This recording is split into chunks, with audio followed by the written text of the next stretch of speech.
Hi hello అందరికి నమస్తే. కాశ్మీర్ అందాలను వీక్షించాలని చెప్పి ఆ అనుభూతులను జ్ఞాపకాలుగా మిగిల్చుకోవాలని చెప్పి వివిధ ప్రాంతాల నుంచి మరి పహల్గామాకు వెళ్ళినటువంటి వాళ్ళను ఉగ్రవాదులు మరి ఆర్మీ డ్రెస్సులో వచ్చి ఆయుధాలు లేనటువంటి ఈ టూరిస్టులను చంపేసినటువంటి ఘటన నిజంగా చాలా చాలా బాధాకరం. సో ఈ ఘటనకు సంబంధించి ప్రపంచవ్యాప్తంగా అనేక రకాల అభిప్రాయాలను వ్యక్తం చేస్తున్నటువంటి క్రమంలో మరి ఈ ఘటన జరగడానికి కారణం ఏంటి, ఎక్కడ తప్పిదం జరిగింది అనేటువంటి అంశాలకు సంబంధించి అనేక మంది అనేక రకాల అభిప్రాయాలను వ్యక్తం చేస్తూ ఉన్నారు. ఎందుకంటే ఇక్కడ వాళ్ళు ఆర్మీ డ్రెస్సుల్లో, మన ఇండియన్ ఆర్మీ డ్రెస్సుల్లో ఇక్కడికి వచ్చి వాళ్ళ మతం గురించి తెలుసుకొని చంపేంత టైం ఉన్నప్పటికీ కూడా మరి ఇక్కడ ఇంటెలిజెన్స్ వ్యవస్థ కానీ ఆర్మీ కానీ ఏం చేస్తున్నారనేటువంటి ప్రశ్న ఖచ్చితంగా వస్తుంది.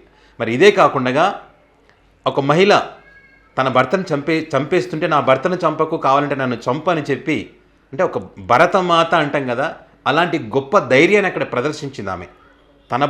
తన భర్తకు బదులు నా ప్రాణాలు తీసుకొని చెప్పి, అంత ధైర్యంగా ప్రాణాలు ఇవ్వడం అంటే మామూలు విషయం కాదు. అలాంటి మహిళ దగ్గర ఆ ఉగ్రవాదులు ఆమె భర్తని చంపి వెళ్ళి నీ మోదీకి చెప్పుకో అని చెప్పి వార్నింగ్ కూడా ఇవ్వడం జరిగింది. సో ఇట్లా ఎంత ధైర్యం ఉంటే ఆర్మీ డ్రెస్లో ఇక్కడికి వచ్చి మతాల గురించి అడిగి మరీ చంపేంత, అంటే చాలా స్వేచ్ఛగా చంపేసి వెళ్ళిపోయారు. సో అలాంటప్పుడు ఖచ్చితంగా రకరకాల అభిప్రాయాలు వ్యక్తమవుతాయి ఫెయిల్యూర్స్కి సంబంధించి.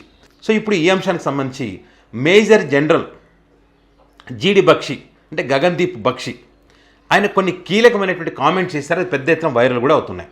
రక్తం మరిగిపోతుందంటూ ఆయన మాట్లాడినటువంటి మాటలు, అంటే భావోద్వేగంతో ఆయన మాట్లాడినటువంటి మాటలు ప్రతి భారతీయుడిని కదిలిస్తూ ఉన్నాయి. ఆయన మాట్లాడినటువంటి మాట మనకు ఒకసారి మనం పరిశీలిస్తే, ఆయన ఈ దాడి అనేటువంటిది ఒక్కసారి కాదు చాలాసార్లు జరిగింది. ఇప్పుడు జరిగినటువంటి దాడి అయితే చెంపపెట్టు లాంటిది. దీన్ని అంత ఈజీగా వదిలిపెట్టకూడదు. ఏదో సర్జికల్ స్ట్రైక్ చేస్తామనో సింధు జలాలను ఆపుతామనో కాదు. ఖచ్చితంగా మన టార్గెట్ POK. దానికి ఏం చెయ్యాలన్న దానికి సంబంధించి మనము ఖచ్చితంగా పోరాటం చేయాల్సినటువంటి అవసరం ఉంటుంది. వెపన్స్ లేనటువంటి వారి మీద దాడి చేయడం అనేటువంటిది పిరికిపంద చర్య. అది నిజంగా మరి వెపన్స్ లేని వాళ్ళ మీద దాడి చేయడం అనేటువంటిది, అది కూడా ఆర్మీ డ్రెస్సులో వచ్చి దాడి చేయడం అనేటువంటిది నిజంగా పిరికిపంద చర్యనే. సో ఇట్లా వీళ్ళని వదిలేస్తూ వెళితే కనుక తీవ్రమైనటువంటి నష్టం జరుగుతుంది. మనం ఆ ఉగ్రవాదులు ఎవరని చెప్పి ఇక్కడ స్కెచ్ వేయడం కాదు, ఆ ఉగ్రవాదుల డెడ్ బాడీలను తెస్తే ఈ చనిపోయినటువంటి వాళ్ళకు ఆత్మకు శాంతి కలుగుతుంది. అది మనం చేయాల్సినటువంటి పని అని చెప్పి మరొక కీలకమైనటువంటి కామెంట్ కూడా మరి జీడి బక్షి గారు చేయడం జరిగింది. ఏంటి ఆ కామెంట్ అంటే, ఒకసారి మీకు ఆయన మాట్లాడినటువంటి మాటలు వినిపిస్తా. ఎందుకంటే మనం ఏదో కల్పించుకొని చెప్తున్నాం అంటారు కాబట్టి ఒక్కసారి ఆయన ఏం మాట్లాడారో వినండి. Can I use your good offices to make a few appeals, right? During COVID, this army, for 3 years, there was no recruitment. Our forces were cut down by 1,80,000. Who did it? What about the threat assessment? You saved money.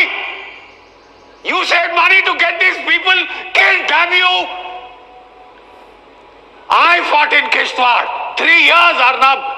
We had that area totally under control.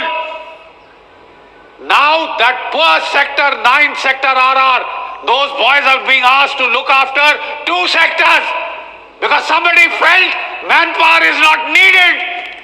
Damn you! It's needed if you want to fight in the mountains. It's needed if you want to fight the terrorists in hills and mountains and jungles. It is needed. చూడండి ఎంత నిజంగా రక్తం మరిగిపోతుందంటే ఎందుకు మరగదు ఆయన మాట్లాడుతుంటే. ఎందుకంటే corona టైంలో 1,80,000 recruitment జరగాల్సినటువంటి అవసరం ఉన్నప్పటికీ కూడా చేసుకోలేదు. ఎందుకు చేయలేదు? ఇక్కడ ఏదైతే 9th సెక్టార్ 4th సెక్టార్ ఇక్కడ ఉండేటువంటి వాళ్ళందరూ కూడా ఈ సెక్టార్ సంబంధించి 2nd సెక్టార్ కూడా అక్కడ చూసుకోవాలంటే హిల్స్ కానీ అడవులు కానీ అక్కడ చూసుకోవాలనుకున్నప్పుడు ఈ మ్యాన్ పవర్ తగ్గిపోయినప్పుడు ఏ రకంగా యుద్ధం చేయగలం ఉగ్రవాదులతో? మ్యాన్ పవర్ అనేటువంటిది చాలా చాలా చాలా ముఖ్యం. అలాంటి మ్యాన్ పవర్ని తగ్గించి, అంటే ఆర్మీ యొక్క శక్తిని తగ్గించి ఏం చేయాలనుకున్నారు, ఇక్కడ దీని దగ్గర పొదుపు చేస్తారనేటువంటి విధంగా ఆయన మాట్లాడడం జరిగింది. మరి ఖచ్చితంగా దీనికి వాళ్ళు సమాధానం చెప్పాల్సి ఉంటుంది. ఎందుకు వీళ్ళు రిక్రూట్మెంట్ చేయలేదు అని అంటే, సెక్యూరిటీ ఏ ఇబ్బందులు లేవు, ప్రశాంతమైనటువంటి వాతావరణం ఉందని చెప్పి వీళ్ళు పదే చెప్పడం. గతంలో అనేకసార్లు ప్రధానమంత్రి మోదీ గారు కానీ అమిత్ షా గారు ఏం చెప్పారు? కాశ్మీర్కి వెళ్ళండి, పహల్గామా వెళ్ళండి, పర్యాటక కేంద్రానికి వెళ్ళండి అని చెప్పి ఎలాంటి ఇబ్బందులు అని చెప్పడం వల్ల క్రమక్రమంగా మరి పెరుగుతూ వచ్చింది. అక్కడ పర్యాటక కేంద్రంగా డెవలప్ అవుతూ చాలామంది అక్కడ పర్యాటకులు సంఖ్య పెరుగుతూ వచ్చింది. సో పెరుగుతూ వచ్చినప్పుడు ఖచ్చితంగా ఏం చేయాలి, అక్కడ సెక్యూరిటీ అనేటువంటి ఖచ్చితంగా కల్పించాలి. మరి మ్యాన్ పవర్ తక్కువ ఉన్నప్పుడు ఖచ్చితంగా రిక్రూట్మెంట్ అనేది జరగాలి. మరి రిక్రూట్మెంట్ చేయలేదు, అదేవిధంగా ఇంటెలిజెన్స్ రిపోర్ట్ ఉన్నప్పటికీ భద్రత కల్పించలేదు. మరి ఇవన్నీ దేనికోసం? ఇక్కడ మోసం చేసినట్టే కదా, ఖచ్చితంగా ప్రశ్నిస్తారు. ఇప్పుడు పైగా ఆర్టికల్ 370 రద్దయిన తర్వాత ఈ ఆర్థికంగా ఎదుగుతున్నటువంటి జమ్మూ కాశ్మీర్ని ఇంకా దాన్ని ఓర్వలేక ఆర్థికంగా దెబ్బ కొట్టాలనేటువంటి కుట్ర రోజు రోజుకు పెరుగుతూ ఉంది. ఈ పెరుగుతున్నటువంటి క్రమంలో ఇంకా మనం జాగ్రత్తగా ఉండాలి. కానీ జాగ్రత్తగా ఉన్నామా? లేదు. జాగ్రత్త లేం కాబట్టే ఈరోజు స్వేచ్ఛగా ఇక్కడికి వచ్చి దాడులు చేసి వెళుతున్నటువంటి పరిస్థితి, ఛాలెంజ్ కూడా వేస్తూ ఉన్నారు. సో ఇప్పుడు మనం సింధు జలాలు ఆపేమనో లేకుంటే ఇంకోటి ఆపేమని చెప్తే అయిపోతుందా? కాదు, ఇది కాదు జరగాల్సింది, యుద్ధమే జరగాలనేటువంటి విధంగా ఇప్పుడు చాలామంది అభిప్రాయపడతా ఉన్నారు. ఇక్కడ ఖచ్చితంగా జీడి బక్షి గారు మాట్లాడినటువంటి మాటలను మాత్రం ఖచ్చితంగా పరిగణలోకి తీసుకోవాల్సినటువంటి అవసరం ఉంటుంది.